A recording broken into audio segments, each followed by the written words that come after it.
So I want to give you kind of four areas around homelessness that many people don't think of when they think of homelessness. And the first one is around trauma. Most homeless individuals have experienced far more trauma than most library professionals. When I first meet someone, I oftentimes ask them, tell me your story. And people say things like, I was born in Iowa, and my parents are teachers, and we're Irish, standard answers like that. Well, I was talking to a woman in our shelter once, and I asked her, tell me your story.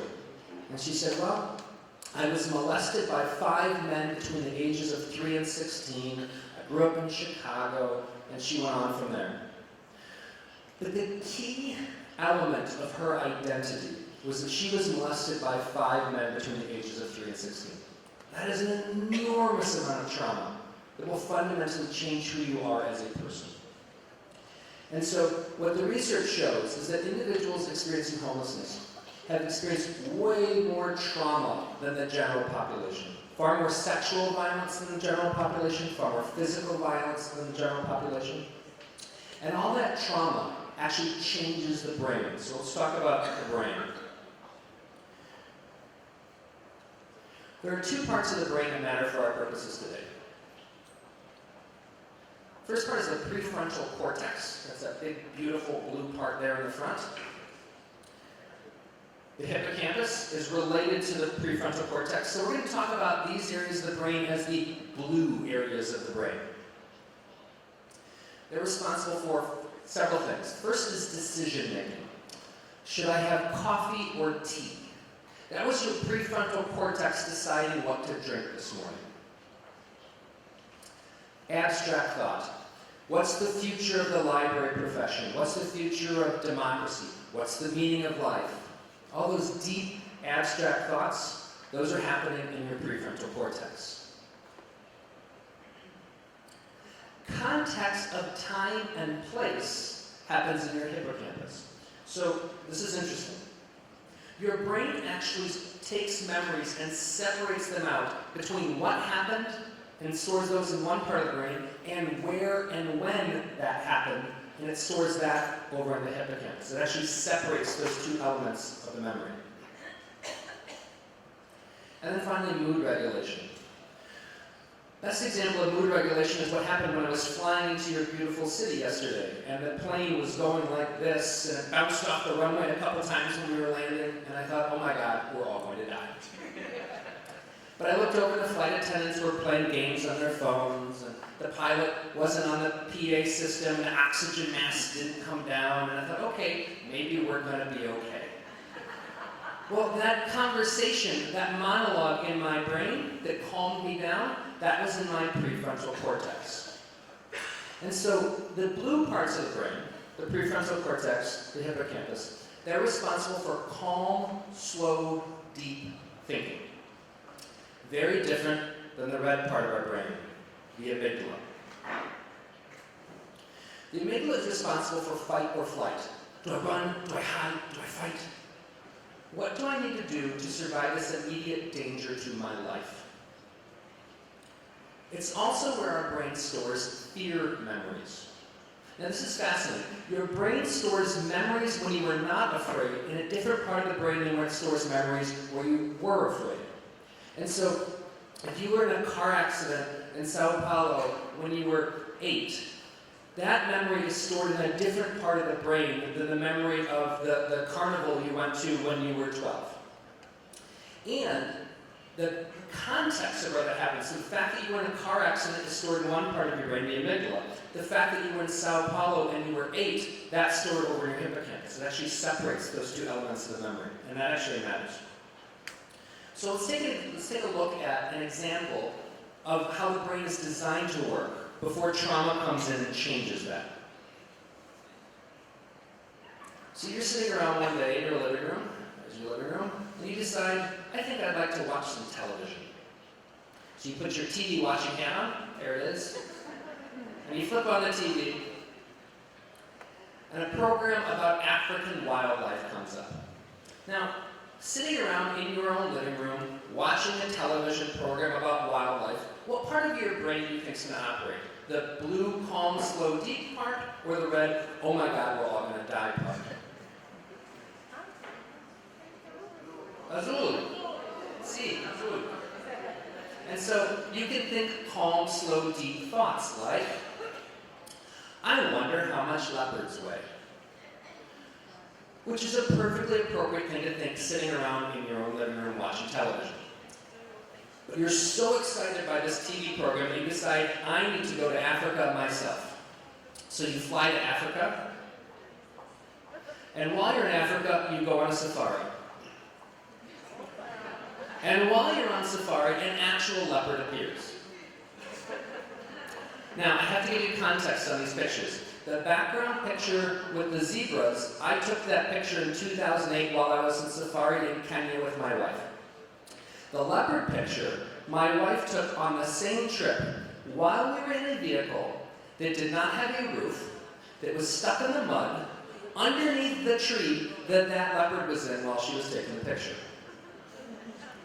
Now, what part of our brains do you think we're operating then? The blue, calm, slow, deep part, or the red, oh my God, we're all going to die part? Absolutely. The rojo. And this is what we thought. Now, I purposely did not put words there because the amygdala, the red part of your brain, has no ability for language. There's no capacity for language. It cannot think in terms of Portuguese or English or Spanish or any other language. The amygdala can only think in terms of raw emotion and action. That's it. Which is why many individuals struggling with PTSD, post-traumatic stress disorder, they struggle during therapy sessions to articulate what they're feeling because PTSD happens in the amygdala, and the amygdala has no capacity for language. And so in this context, the amygdala fires up, and you think, ah, and you run away. And that is how the brain is designed to work. You can think calm, slow, deep thoughts when you're safe, and you think, ah, and run away when you're in danger. Trauma, though, changes that. Trauma actually damages the prefrontal cortex and the hippocampus. The blue parts of the brain, there's actually brain damage. There's actually cellular death of those parts of some of the parts of those brain. Some parts of those parts of the brain. Also, so there we go. The amygdala becomes hyperactive. The red part of the brain becomes hypervigilant. This makes sense in order to keep you alive. If you've almost been eaten by 15 leopards in your life, your amygdala says, obviously you live around a lot of leopards. Maybe I should be ready when the 16th one tries to eat you. Or if you've been molested by 5 men between the ages of 3 and 16, your amygdala says, obviously you live around a lot of pedophiles. Maybe we should be ready to run away when the next guy comes along. And so it makes sense that the amygdala would be hyperactive, hypervigilant, ready for fight or flight at a moment's notice because of the experience you've had in the past. And then finally, this is true for everyone.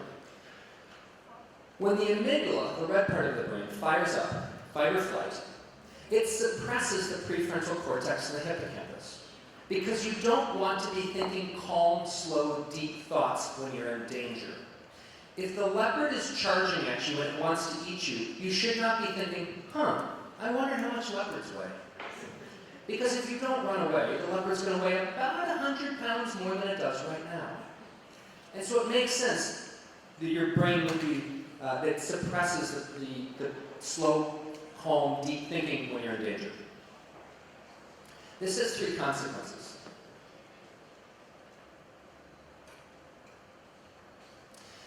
Many individuals who experience trauma, they misperceive threat stimuli. That's a fancy way of saying that they overreact. And this kind of makes sense. So when your prefrontal cortex, the blue part of your brain, is operating, and something bad happens, it says, is this a level 1 nuisance? A level 5 problem? Level 10 could kill me? And then it responds accordingly.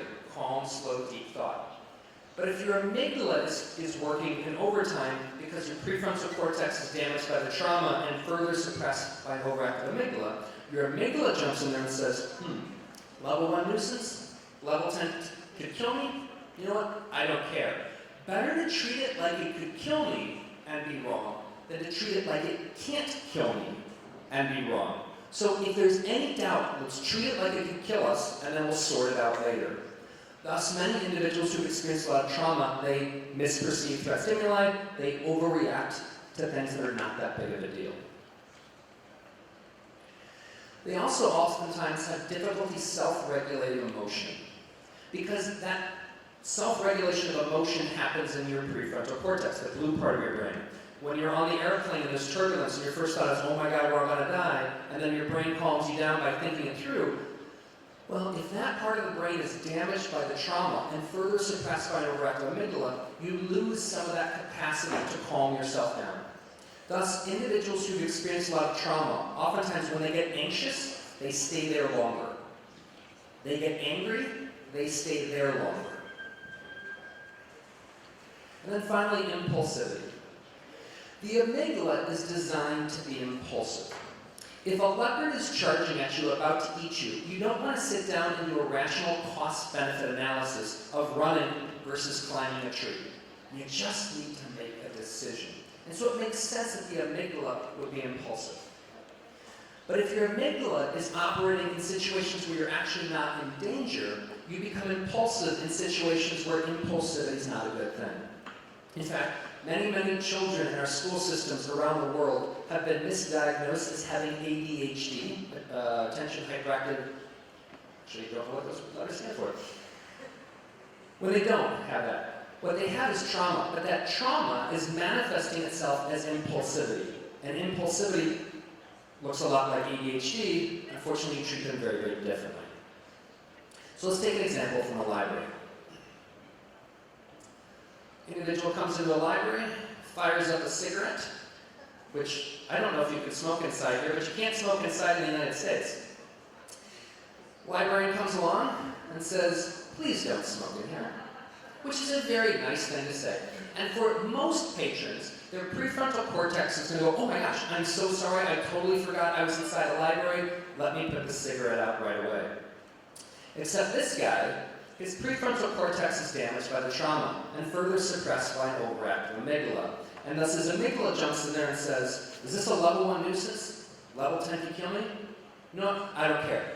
Better to treat it like it can kill me and be wrong than treat it like it can't kill me and be wrong. And thus he impulsively cusses you out. And unless you understand that his brain functions fundamentally differently than your own because of the trauma, you're not going to understand why you got cussed out for asking somebody to simply put out a cigarette when they're inside a library.